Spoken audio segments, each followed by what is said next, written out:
Yeah, top bottom. Whew, okay, they're just close to the bolt. Yeah. I got scared there for a second. I was about to say, we'd be here all fucking day, so.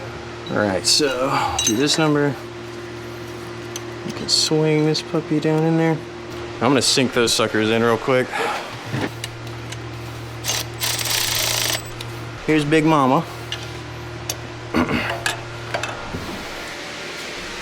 And Ugga Dugga. All right. Ready? Yep, go for it. Oh, I just popped out of my... Damn. Woo! Dude, that was the easiest I've ever... You ain't never seen a crank bolt come off like that, You dude. need the tool, dude. I could have just held the crank pulley with my hands. You'd be amazed. This thing has 550 foot-pounds No of shit. nut-busting torque, dude. Yeah, that's always such a bitch because you're sitting there like this, just fucking trying to spread the world. But... All right. We'll need that again. Yep. All right, Enrique. I've got a timing gear puller. Hell yeah.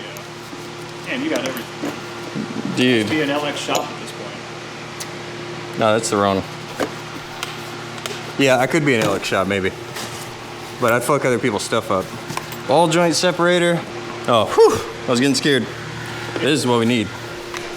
I don't know, man. What's the chances you think I could put a breaker bar behind it and just slide it off? You might could. You I wanna... mean, that bolt came out extremely easy. Oh! Yeah. Oh my goodness! Yeah! Alright. Set this puppy in there. Dude, I have never seen one come off like that. When that bolt came out, I was like, there's no fucking way it's on there. I hit it with the nicest penetrating oil known to man. This deep creep.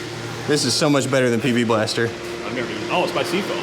Dude, this is the best stuff on earth. I'll have to pick that up. Yeah, I it's... just use WD-40 and fucking everything. Yeah, that probably works. All right, sick. Well, I guess I'll use this next year or something.